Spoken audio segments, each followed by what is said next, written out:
Times మాగలం Prajapaksham. Doctor V Hazrat Kumar గారు ఎన్నో వేల మందికి కంటి చూపు ప్రసాదించి రోగులకు అత్యాధునిక వైద్యాన్ని అందిస్తున్నారు. నిరుపేదలకు ప్రతిరోజు ఉదయం వైద్య సేవలు ఉచితంగా అందించబడును. వెంటనే సంప్రదించండి. విజేత కంటి వైద్యశాల, కెనరా బ్యాంక్ పక్కన, బాబు ఐస్ క్రీమ్ ఎదురువీధి, బృందావనం, నెల్లూరు. అంటే రెడ్ బుక్ తీస్తాడట ఈ లోకేష్ గాడు. ఒరేయ్, నా బుక్ నేను తీశానంటే నువ్వే ఉండవు, మీ బాబు ఉండడు. నా పవర్లు నేను వాడానంటే మీ బాబును కనుక్కో. నువ్వు తీసే బుక్ ఏంటి? నువ్వు ఎంతమంది మీద దాడులు చేస్తున్నావు? నిన్ను జైల్లో పెట్టి తీరుతా. నీ బాబు జైలుకి వెళ్తాడని చెప్పా. ఏం వాగుతున్నావు? ఒళ్ళు దగ్గర పెట్టుకో. ఇంకొక వైసీపీ నాయకుడు, ఏ రాజకీయ నాయకుడినైనా నువ్వు టచ్ చేసావా, మీ బాబుని జైల్లో పెడతా, నిన్ను జీరో చేస్తా. అధికారం ఉందని పిచ్చోళ్ళకి బిహేవ్ చేయొద్దు. Be careful. నువ్వెంతరా? రాజశేఖర రెడ్డి గోరు తీయడానికి సరిపోడు. మీ నాన్న రాజశేఖర రెడ్డి ముందు భయపడేవాడు. రాజశేఖర రెడ్డి హాని చేయకుండా నేను కాపాడా. మీ నాన్న నా శిష్యుడు, 22 సంవత్సరాల దీవెనలు. నా స్పిరిచువల్ పవర్ వాడేనా? వాడు ట్రంప్ అయినా దిక్కులేదు, బైడెన్ అయినా దిక్కులేదు, మోదీ అయినా దిక్కులేదు. జగన్మోహన్ రెడ్డి ఎప్పుడు నా మీద కేసులు పెట్టలా. జగన్మోహన్ రెడ్డి నన్ను కలిసి ఉంటే బాగున్ను, కలవలా. ఇప్పటికైనా ఆయన నేను పిలిస్తే వెళ్తాను. ఆయన్ని నేను పిలుస్తున్నాను. ఎందుకంటే అపోజిషన్ లేకుండా జీరో చేసి బీజేపీ చంద్రబాబుని, పవన్ కళ్యాణ్ని తొత్తులుగా వాడుకుంటే సహించేది లేదు. అవినీతి జరిగింది. 5 లక్షల ఓట్లు టీడీపీ బీజేపీకి పడిపోయా, 500 పడలే. ఆ ఓట్లు ఎక్కడెళ్ళాయి? ఇక్కడ 4-5 లక్షల ఓట్లు ఎవరికేశారు? బొత్సకు పడలేదు, ఝాన్సీకి. క్లియర్గా 3 లక్షలు రావాల్సిన వాడికి 9-10 లక్షలకు వచ్చాయి. మోదీయే 1,50,000తో ఓడిపోతే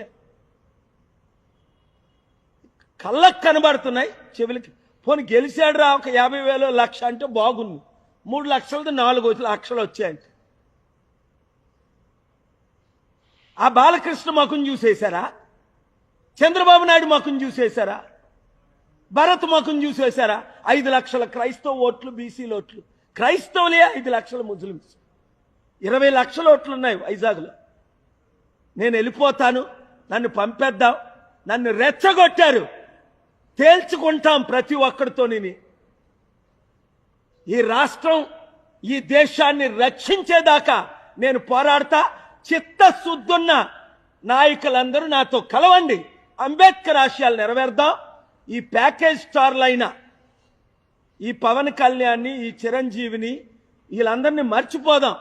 ఈ శర్మిలాని మర్చిపోయి ప్రజాస్వామ్యాన్ని కాపాడదాం, ప్రజల్ని గెలిపిద్దాం. జగన్మోహన్ రెడ్డికి బీజేపీ వైసీపీ ఎంపీ అయిన ఆర్ కృష్ణయ్య రాజీనామా చేయించక ముందే నేను చెప్పాను, ఆర్ కృష్ణయ్యని బీజేపీ తొత్తుగా వాడుకుంటారు అని. జగన్మోహన్ రెడ్డి రూపాయి తీసుకోకుండా ఆర్ కృష్ణయ్యకి 500 కోట్లు విలువైన ఎంపీ రాజ్యసభ సీట్ ఇస్తే అప్పుడు జగన్ను ప్రశంసించాడు.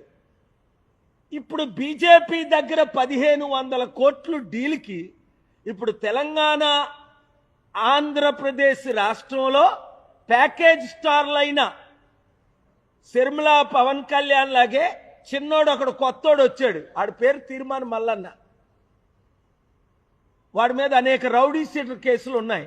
నేను బీసీని అని ఆర్ కృష్ణయ్యతో బీసీలందరినీ 80 కోట్లు ఖర్చు పెట్టి నిన్న మీటింగ్ పెట్టి మన బడుగు బలహీన వర్గాల్ని మోసం చేస్తున్నాడు. ఆర్ కృష్ణయ్య ఏమన్నా మేము బిచ్చగాలమా అన్నాడు. చంద్రబాబుతో భిక్షం అడిగాడు, కేసీఆర్ని భిక్షం అడిగాడు, వైసీపీని భిక్షం అడిగాడు, ఇప్పుడు బీజేపీని భిక్షం అడిగి బీసీలని తాకట్టు పెట్టేశాడు. వాడి శిష్యుడే తీర్మాన్ మల్లన్న. దానికి రుజువే నిన్న తెలంగాణలో మీటింగ్. బీసీలారా, మనం అమ్ముడు పోవాలా? 60% ఉన్నోళ్ళవి. నేనున్నాను కదా, ఎవ్వరికీ అమ్ముడుపోని. చిరంజీవిలాగా అమ్ముడుపోలేదు కాంగ్రెస్కి, పవన్ కళ్యాణ్ లాగా తెలుగుదేశం బీజేపీకి అమ్ముడుపోలేదు. ఎంత పెద్ద పదవులు ఇస్తానన్నా